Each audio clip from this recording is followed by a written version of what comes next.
Hi everyone, welcome to episode 4 of Wine Terroir. On this episode, we are going to be looking at one of the 10 Beaujolais crus, Moulin-a-Vent.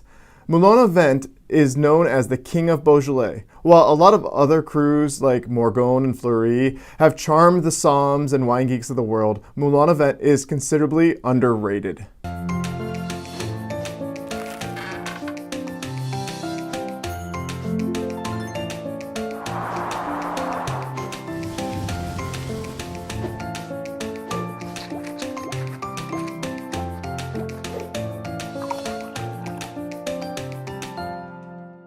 Let's cover some of the basics of Beaujolais.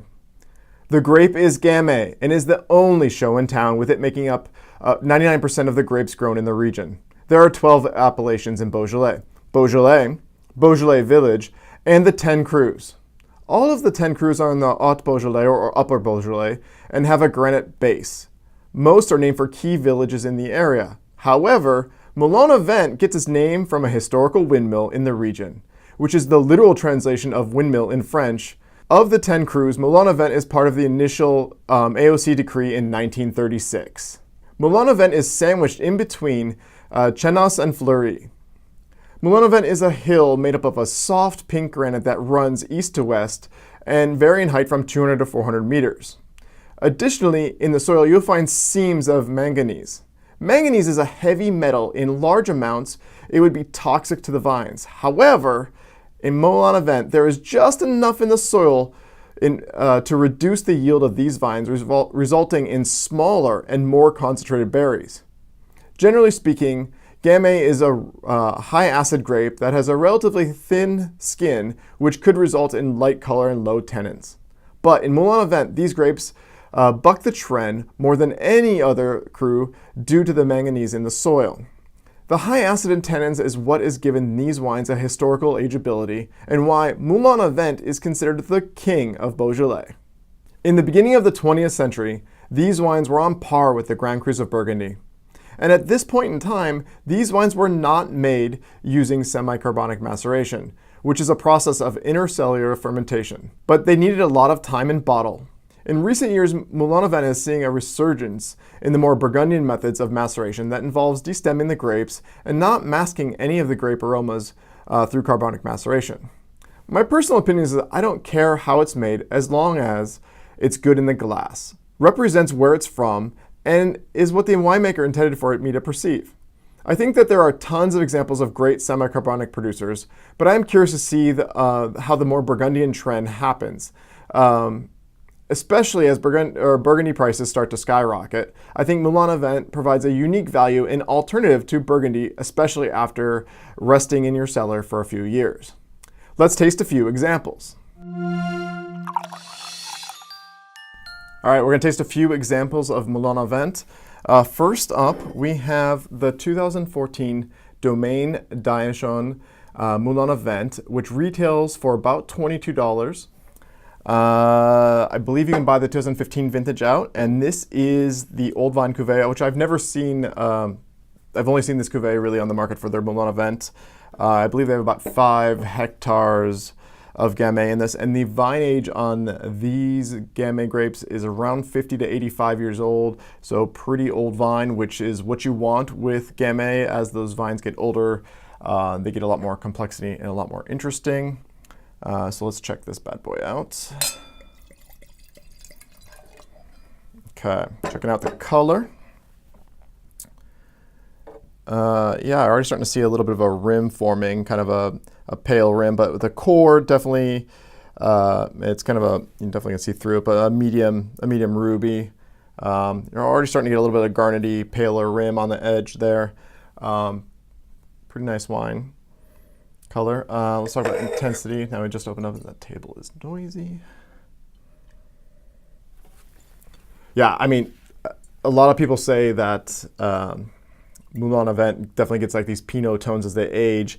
This is still really relatively new, but you are getting those earthy notes.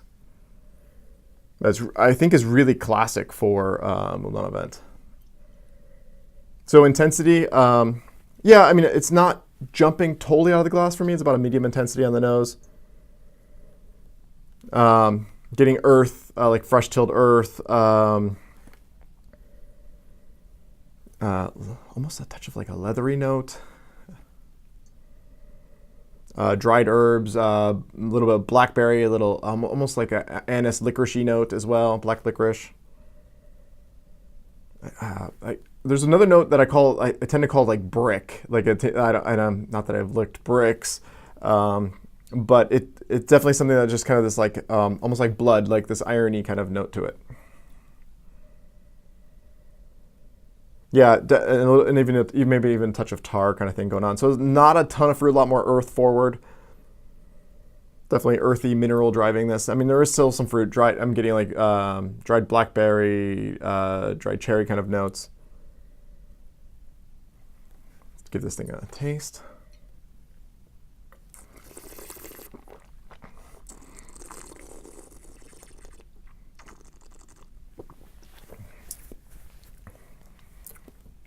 All right.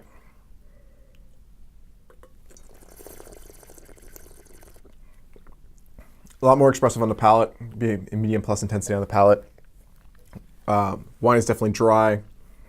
Alcohol's probably 13. Let me see. Yeah, 13%. Medium alcohol. Really balanced. Decent tannin.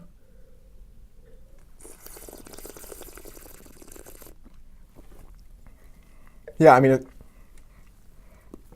medium minus tannins they're very smooth. I'm not expecting a super tannic wine.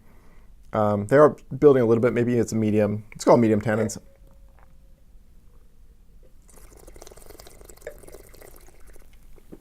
Pretty good acid.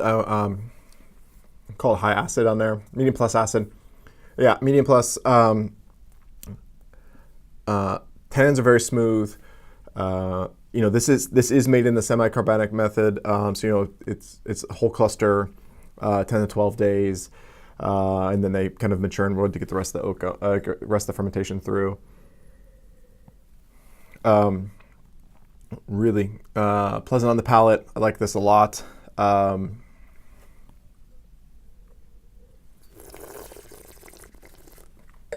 Getting notes of more, still red cherry, dried cherry, a little bit of blackberry, red currant, little licorice still, little spice like star anise, licorice. The tar leathery notes, those are blown off a little bit and not even as much in the nose anymore.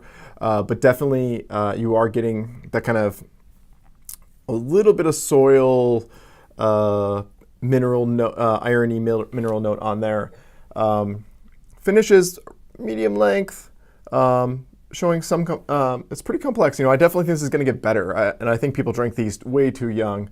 I definitely think this can sit in your cellar for quite some time, and it'll just be getting better year over year.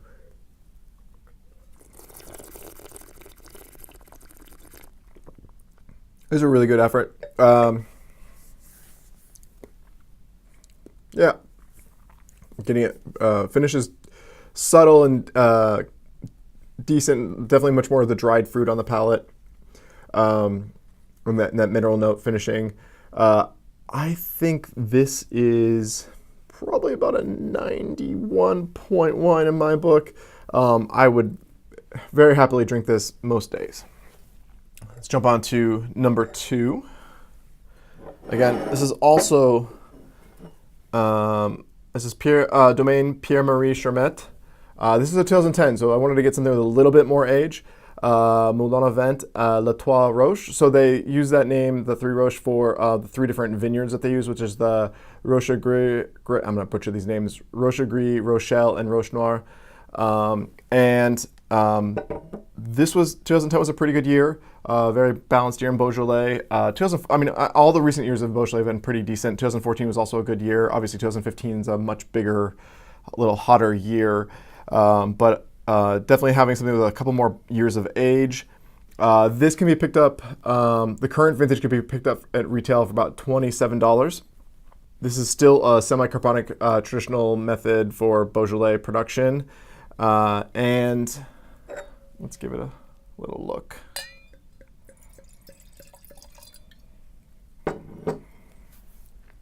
Yeah, definitely. This is a little paler. Still getting almost a garnet on the kind of a medium garnet on the core. Definitely garnet on the pale garnet on the rim. Maybe medium ruby to. It's definitely a touch lighter. I'm splitting hairs though. If I were to compare the two, yeah, it's a touch lighter. And just the rim's a little bit wider.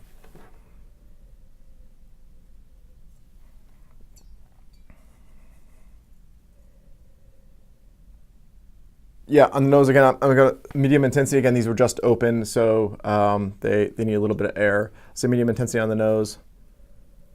I'm getting a lot more fruit here than I was getting on the previous wine. Getting a little bit of spice too. In terms of fruits, blueberry, blackberry, kind of raspberry kind of notes.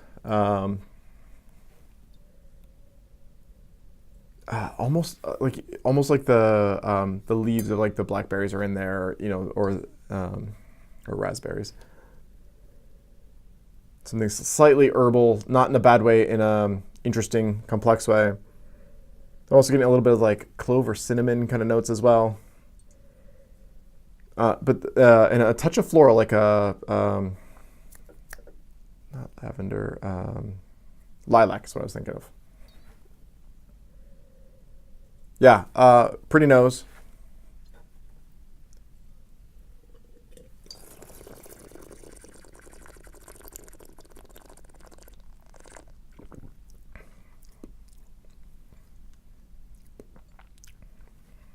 Yeah, again, more expressive on the palate, medium plus intensity here, same as the previous wine.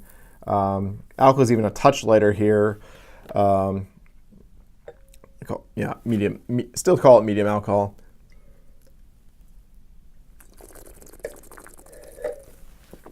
Wine is dry. I call medium plus acidity. That definitely the acid on the previous wine was a little higher. I'm getting not raisin, but like this sultana, like the white raisins, and also a little bit of like a herbal tea, like a not herbal tea, like a flower tea going on here.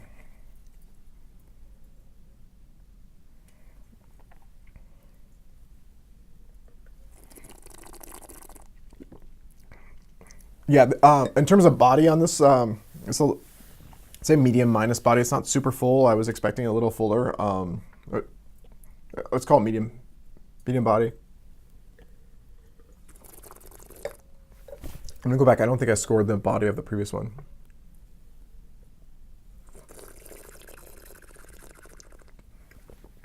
Yeah, that's definitely medium plus. This is definitely thinner. Not in a bad way. I think it just over time is thinned out over with it some age. Splash more.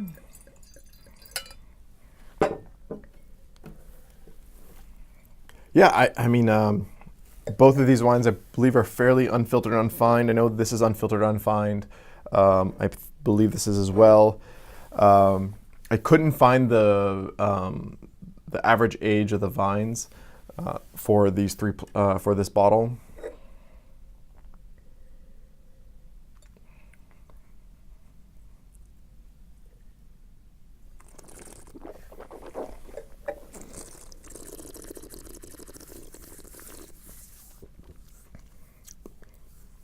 These hands are, I'm definitely getting some spice, but yeah, medium, let's call it medium tannin. They're definitely, I'm feeling a little bit more as I got a good swish in there. They are almost chalky, for lack of a better term. But definitely, I got that spice at first, and then they kind of turn into like the chalkboard or some chalk was on my hands.